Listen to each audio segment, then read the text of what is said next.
अच्छा जी, स्टार्ट कर देना। देखिए नहीं समझते हैं इस चीज को।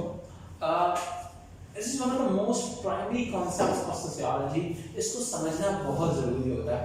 What we are going to understand, हम एक्चुअल के अंदर सोसाइटी को एक्चुअल हिस्टोरिकल डिवीजन की बात कर रहे हैं, सही है। हम सोशियोलॉजी के अंदर मुख्तलिफ की टर्म्स यूज कर रहे होते हैं, और वो जो हम की टर्म्स यूज कर रहे होते हैं एक्चुअल के अंदर उन की टर्म्स का लिंकेज होता है किसी एरा के साथ, ठीक है। सबसे पहले हम अंडरस्टैंड करते हैं, हमारे पास हम तीन बेसिक एरास की बात करते हैं। Number one is all about the pre modern society, सही है। अब याद रखिएगा, मॉडर्न की टर्म हम लेते हैं इंडस्ट्रियलाइजेशन या फिर आप कह सकते हैं साइंटिफिक डेवलपमेंट के साथ, सही है। अब जैसे कि बहुत सिंपल सी बात है, प्री मॉडर्न का मतलब होगा प्री इंडस्ट्रियल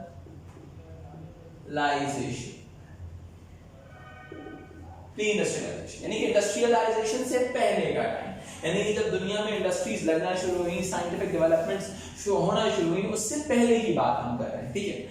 उसके बाद हम दूसरे एरा की बात करते हैं, that is all about what, ये वो एरा है जिसको हम कहते हैं मॉडर्न एरा, मॉडर्न सोसाइटी है। इसको हम प्री मॉडर्न सोसाइटी कह सकते हैं। ये वो सोसाइटी थी जिसको हम मॉडर्न सोसाइटी कहते हैं, ठीक है। ऐसी सोसाइटी जब इंडस्ट्रियलाइजेशन हो चुकी थी। तो प्री मॉडर्न इंडस्ट्रियलाइजेशन नहीं होती? नहीं, प्री इंडस्ट्रियलाइजेशन से पहले का टाइम, सही। इसके बाद हम थर्ड एरा की बात करेंगे यार, that is all about post modern society.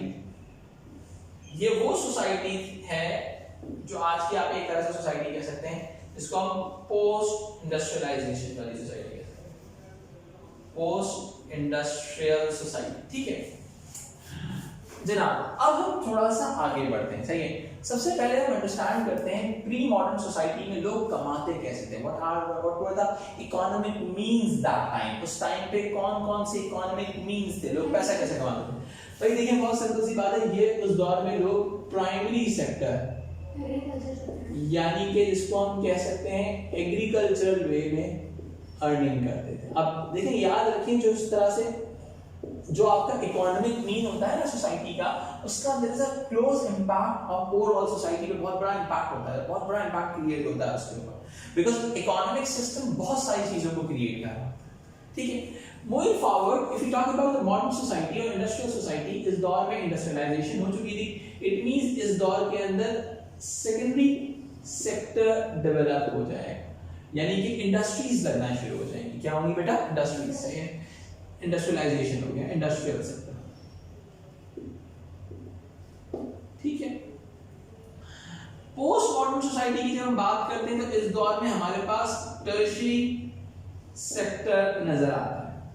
लेकिन अब सवाल मैं आगे उठाऊंगा आप लोगों के साथ कि भाई क्या सिर्फ टर्शियरी सेक्टर इस दौर में पाया जाता है या और भी बहुत सारे सेक्टर हैं? जब सेकेंडरी होगा टर्शियरी कैसे होगा? चलिए आपकी बात बहुत अच्छी है, इसको हम आगे जाके और जस्टिफाई करेंगे, ठीक है। आपकी बात गलत नहीं है, उसको आगे जाके जस्टिफाई करेंगे, ठीक है। अगर मैं प्री मॉडर्न सोसाइटी की बात करूं तो इस दौर की सोसाइटी को हम कहते हैं it was a theological society, theological society. Theological society stand for what? जहां पे रूल ऑफ रिलीजन, क्या हो बेटा? Rule of religion. Rule of religion का मतलब है कि जहां पे लोग रिलीजियस मींस के थ्रू दुनिया में हर चीज को एक्सप्लेन करने की कोशिश करें। रूल ऑफ रिलीजन एग्जिस्ट करता है, ठीक है। अब हम जब बात करते हैं मॉडर्न सोसाइटी की, तो अब होता क्या है, जब दुनिया में अर्ली मॉडर्निटी थी, सबसे पहले क्या हुआ, जब दुनिया में आहिस्ता आहिस्ता मॉडर्निटी आना शुरू हुई, तो पहले दुनिया में इस वक्त में एक मेटाफिजिकल सोसाइटी क्रिएट हुई। मेटाफिजिकल का मतलब क्या होता है? जब science challenges the religion, science start challenging the religion. उस जमाने में लोग कहते फलाने लगा हवाओं में उड़ते हैं, ठीक है। अब साइंस ने कहा भाई कैसे उड़ते हैं बताओ, साबित करो, सही है। Over the period of time इस दौर में क्या हुआ, मेटाफिजिकल से दुनिया निकलते हुए पॉजिटिव एरा में एंटर हो गई। पॉजिटिव एरा का मतलब जिसको हम कहते हैं जो मॉडर्न सोसाइटी एक्चुअली में क्रिएट हुई, पॉजिटिव एरा का मतलब ये वो है जहां पे rule of science and logic rule of science and logic. Anything rational approach कह सकते हैं हम, ठीक है, यानी कि कोई हर कोई चीज डेवलप होनी शुरू हुई जो साइंटिफिकली प्रूवन हो, लॉजिकल। इलॉजिकल बात इस दौर में नहीं हो सकती, am I right? लेकिन इस अच्छा अब क्या होता है, हम जितनी भी अप्रोचेस पढ़ते हैं, हमारे पास जितनी भी अप्रोचेस आती है, जैसे फंक्शनलिस्ट, मार्क्सिस्ट, फेमिनिस्ट, ये सारी मॉडर्निटी की एज है, इसलिए बेटा मॉडर्निटी, ठीक है।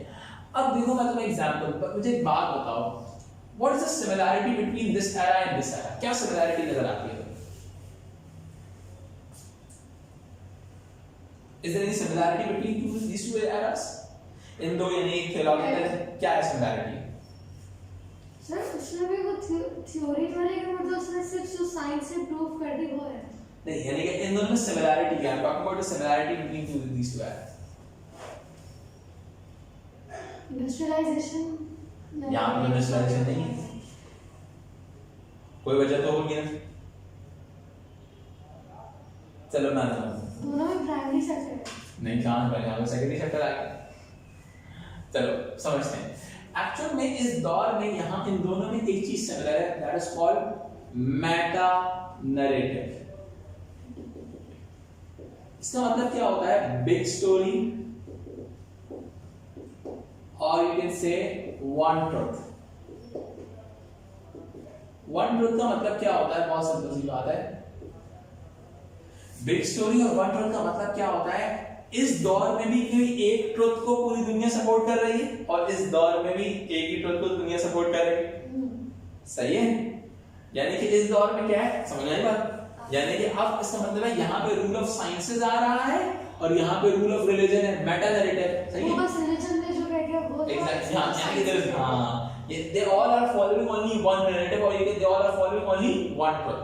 यानी कि इसको हम बाइनरी अप्रोच भी कहते हैं। बाइनरी अप्रोच का मतलब या तो सही या तो गलत। If you are at this time you are following science, that means you are good. If you are not following science, you are wrong.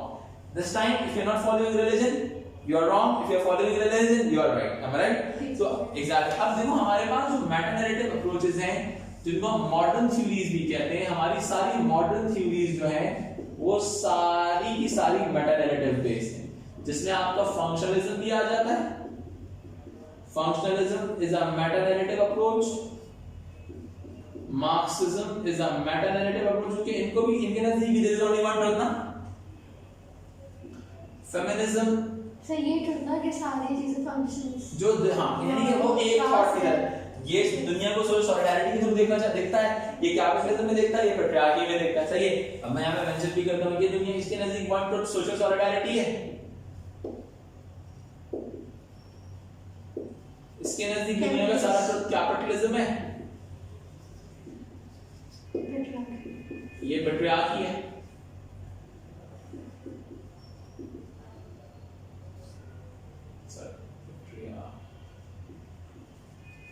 सही, स्ट्रक्चरलिज्म है, डिटरमिनिज्म है, यानी कि कहते हैं कि तेरा डिटरमिनिस्टिक अप्रोच, यानी there is only one truth, एक वे में सोसाइटी को अंडरस्टैंड करने की कोशिश करते हैं।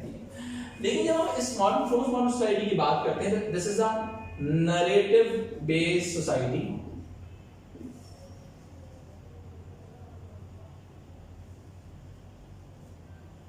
अब नैरेटिव बेस्ड का मतलब क्या है? ये क्या कहते हैं? There is no one truth, every individual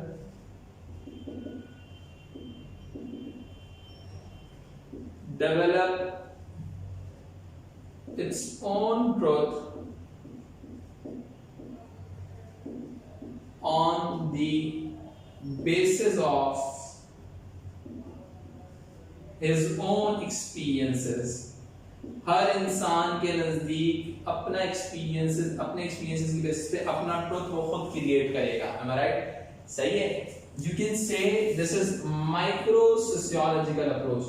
It means you are going to rely on individual कि individual अपने नजदीक reality create करेगा, rather than following one reality or one narrative, every individual will develop its own reality, am I right? इसी thought को हम कहते हैं post modernism. क्या कहते हैं बेटा?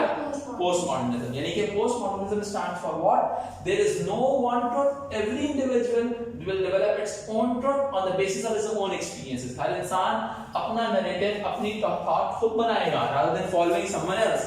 यहाँ पे क्या था? You need to follow one particular thought। सही है? यहाँ पे साइंस वन। अब क्या है? Every individual will develop its own truth on the basis of his own experiences. का मतलब क्या है कि वो अपने एक्सपीरियंसेस खुद क्रिएट करेगा। लेट्स सपोज उसको लगता है एक चीज रिलीजन सही कह रहा है, रिलीजन की बात मान ली। एक चीज साइंस सही कह रही है, उन्होंने साइंस की बात मान ली। ठीक है, एग्जैक्टली। यानी कि आज के दौर में अब इसी वजह से हम कह सकते हैं there is not only the tertiary sector, दुनिया में सेकेंडरी सेक्टर भी एग्जिस्ट करता है। सही है? दुनिया में there is no more stereotypes। हम क्या कहते हैं? No more stereotypes। Stereotypes इस दौर में stereotype exist करते हैं because वो कहते हैं there is only one truth। ठीक है? Every individual will develop its own truth।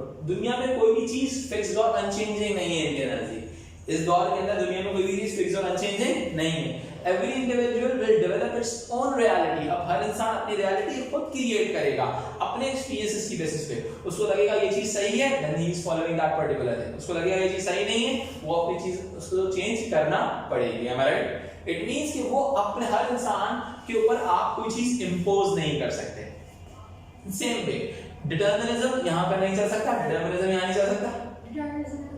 Structural forces drive an individual action नहीं चल सकता क्योंकि अब वो तो मॉडर्निस्ट अप्रोच थी। ठीक है, एग्जैक्टली। डिटरमिनिज्म और स्ट्रक्चरलिज्म मैक्रो सोशियोलॉजिकल अप्रोचेस है। ये तो माइक्रो सोशियोलॉजिकल है। जो एक्चुअली में माइक्रो सोशियोलॉजिकल अप्रोच का मतलब है जो इंडिविजुअल को अपना ट्रुथ खुद क्रिएट करने देती है। am I right? इंडिविजुअल कहते हैं you can create your own truth। सही? और मैक्रो है सोशल स्ट्रक्चर। सिंपल सी यानी कि बहुत सिंपल सी बात है। there are multiple truths। सही है? ब्राइट जिसको हम कहते हैं कि भाई आपका बहुत सारे नैरेटिव्स अवेलेबल हैं। You are able to create your own narrative on the basis of your own experience. आप अपना नैरेटिव खुद क्रिएट कर सकते हैं अपने एक्सपीरियंसेस की बेसिस। एनी कंफ्यूजन चल है? इस कॉपी दिस।